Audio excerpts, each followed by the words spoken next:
హెచ్చరిక, దైవజనుని హెచ్చరిక. మీకెప్పుడు ఏది కలిగినా దేవుని సన్నిధిలో ప్రార్థించడం నేర్చుకోండి. హన్నా అనే ఒక ఆమె ఉంది, ఆమెకు పిల్లలు లేరు. ఆ పెళ్ళిన ఆమెకి పిల్లలు ఉన్నారు. ఆ సవతి ఊరికి ఇసుకిస్తుంది. పిల్లలు లేరనే బాధ ఆమె గుండె తరుక్కుపోతుంది. తను భర్తను పెట్టుకొని నాకు పిల్లల్ని అంటే నేనేమన్నా దేవుణ్ణా, నేనెక్కడ ఇమ్మంటావు అంటున్నాడు. ఏం చేయాలో తెలియలేదు.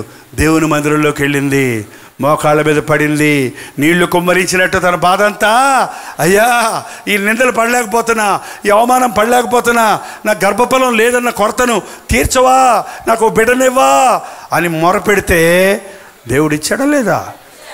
ఏంటండి, మరుసటి సంవత్సరం నీ ఒడిలో బెడ్ ఉంటుందో చెప్పు, నాకు మొరపెట్టు, నేను నీకు ఉత్తరం ఇస్తాను.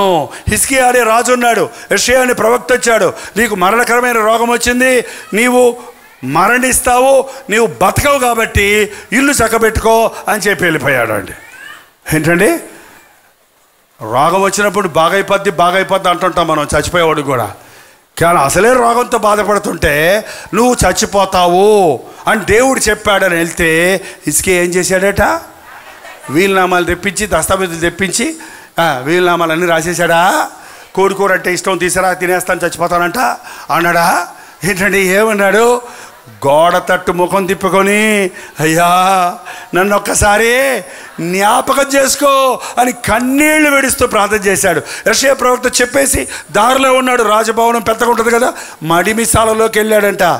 వెంటనే దేవుని వాక్కు యెషయాకు వచ్చింది, నీ కన్నీరు నేను చూచాను, నీ ప్రార్థన నేను విన్నాను, ఇక 15 సంవత్సరాల ఆయుష్ నీకు.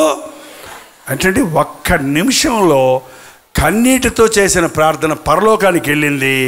1 సంవత్సరం 6 నెలలు 3 నెలలు కాదు, 15 సంవత్సరాల ఆయుష్ పొడిగించబడి. నన్ను అడగకుండా మనుషులను అడుగుతున్నావు. అందరిని అడిగానండి, ఎవరు హెల్ప్ చేయలేదని అంటుంటారు. అందరిని అడిగావు, దేవుణ్ణి అడిగావా? ధనవంతుల దగ్గరికి వెళ్ళి అడుగుతున్నావు, బంధువుల దగ్గరికి వెళ్ళి అడుగుతున్నావు, వైద్యుల దగ్గరికి వెళ్ళి అడుగుతున్నావు. కానీ నీ కొరకు సమస్తము అర్పించిన తన సొంత కుమారునిచ్చిన దేవుడు, ఆయనతో పాటు మన అవసరతలన్నీ ఎందుకు తీర్చడం?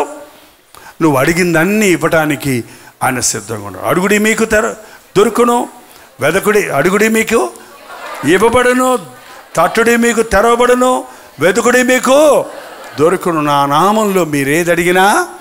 బాధలు వచ్చినప్పుడు బాధపడుతూ కూర్చోకండి. ఒక్క నిమిషం కూడా ఏడుస్తూ కూర్చోవద్దు. నువ్వు ఏడిస్తే యేసయ్య సన్నిధిలో ఏడు, మనుషుల దగ్గర ఏడవకో. మనుషుల దగ్గర ఏడిస్తే ఎగతాళి చేస్తారు నిన్ను.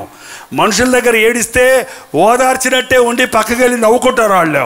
నువ్వు ఏడుస్తుంటే నీ బాధను ఊరంతా చెప్పి నిన్ను పరువు తీస్తాడు నీకు. కానీ నువ్వు దేవుని సన్నిధిలో ఏడిస్తే, దావీదు అన్నాడు, నా కన్నీటిని నీ బుడ్డిలో ఉంచుకున్నావు, నా కన్నీటిని నీ కవిలలో నీ పుస్తకంలో రాసుకున్నావు. కన్నీటి ప్రార్థనకి జవాబు ఇస్తాడట దేవుడు. ఏంటండి, మెట్రోపాలిటన్ డిపార్ట్మెంట్ వాళ్ళు వర్షం కురిచినప్పుడు ఒక పెద్ద గరాటా ఉంటుంది, ఆ గరాటా కింద బాటిల్ ఉంటుంది. ఇంత పరిధిలో ఎంత వర్షం కురిచిందో చూసి ఆ బాటిల్లో ఉన్న నీళ్లు కొలిచి వర్షపాతం ఎంత లెక్కలు చెప్తారు. అలాగే యేసు ప్రభు సన్నిధిలో మనం కన్నీటితో ప్రార్థన చేసినప్పుడు ఎంత హృదయపూర్వకంగా మనం ప్రార్థన చేశామా, ఎంత విరిగి నలిగిన హృదయంతో ప్రార్థన చేశామా అని మన కన్నీటి ప్రార్థనకి ఆయన లెక్కలు కట్టి మనకు ప్రతిఫలం ఇస్తాడు. ఆయన సన్నిధిలో కన్నీరు కార్చటం, ఆయన సన్నిధిలో ప్రార్థించటం. నీ మనసులో కృంగిపోయినప్పుడు తలుపేసుకొని మోకాళ్ళ మీద పడి, ప్రభువా నన్ను ఆదరించు అని అడిగితే దేవుడు నీ కన్నీరు తుడుస్తాడు. ఈస్టర్ రోజు పొద్దున్నే కొంతమంది స్త్రీలు సమాధి దగ్గరికి వెళ్ళారు. అక్కడ యేసుప్రభు శరీరం కనపడలేదు, ఆయన లేచి ఉన్నాడని చెప్పారు. వాళ్ళందరూ వెళ్ళిపోయారు. కానీ మగ్దలేని మరి అక్కడే ఉంది, ఏడుస్తూ ఉంది. యేసుప్రభుని ఎవరో ఎత్తుకుపోయారు అనుకుంటుంది. కానీ పరలోకానికి వెళ్తున్న ప్రభు దిగి వచ్చి ఏమన్నాడు, అమ్మా ఎందుకు ఏడుస్తున్నావు, ఎవరిని వెతుకుతున్నావు, ఇదిగో నీ కోసం నేను. నువ్వు ఎందుకు ఏడుస్తున్నావు? నువ్వు కన్నీటితో ప్రభువుని వెతికితే ఆయన్ని కనుగొంటావు. నా ప్రాణమా, నాలో నీవేళ కృంగి ఉన్నావు, నాలో నీవేళ తొందరపడుచున్నావు, నీ దేవుని యందు నిరీక్షణ ఉంచు. నీ ప్రభు అయిన క్రీస్తునందు విశ్వాసం ఉంచు.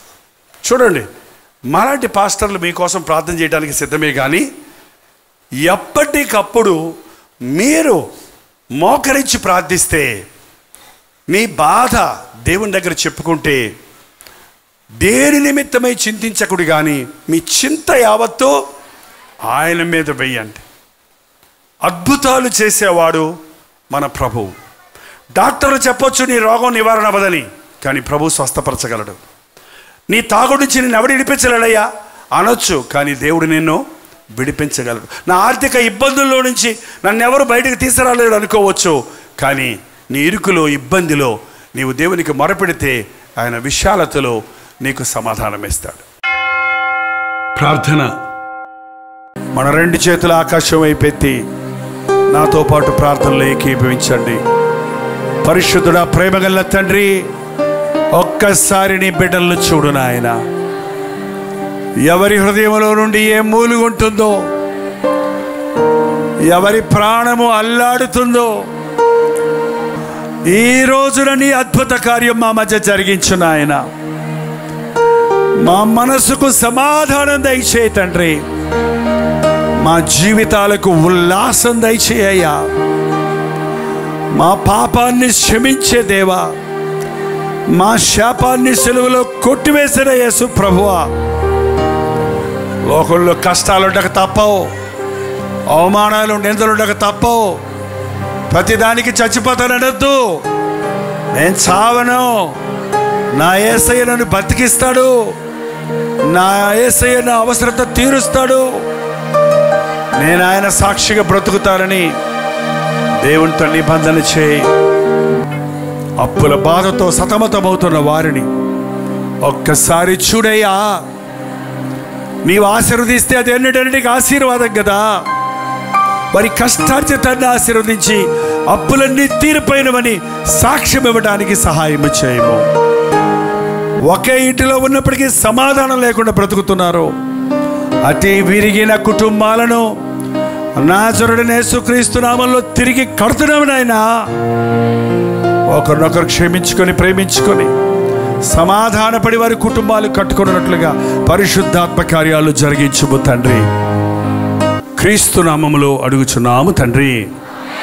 మన తండ్రి అయిన దేవుని యొక్క ప్రేమయు, కుమారుడైన క్రీస్తు యొక్క కృపయు, ఆదరణకర్త అయిన పరిశుద్ధాత్మ యొక్క సహవాసమును కూడి వచ్చిన మనందరికీ ఇప్పుడును సదాకాలమును తోడై ఉండునుగాక. ఆమేన్, ఆమేన్, ఆమేన్.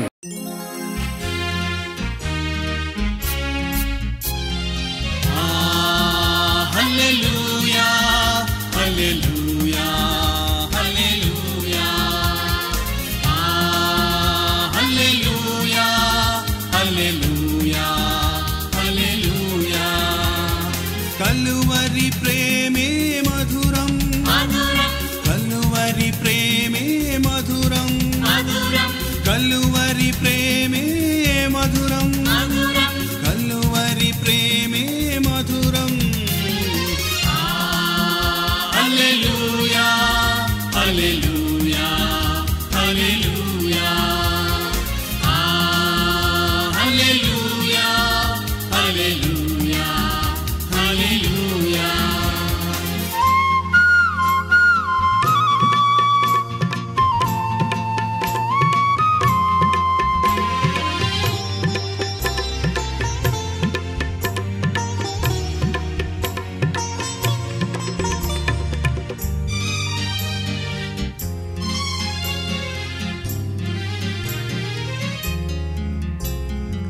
సిలువపైన విలువ త్యాగం చేసినావుగా, పాపినైనా నా కొరకు చిందించినావుగా, రుధిరం చిందించినావుగా. కలువరి ప్రేమే మధురం, కలువరి ప్రేమే మధురం, కలువరి ప్రేమే మధురం, కలువరి ప్రేమే మధురం. హల్లెలూయా, హల్లెలూయా, హల్లెలూయా. హల్లెలూయా హల్లెలూయా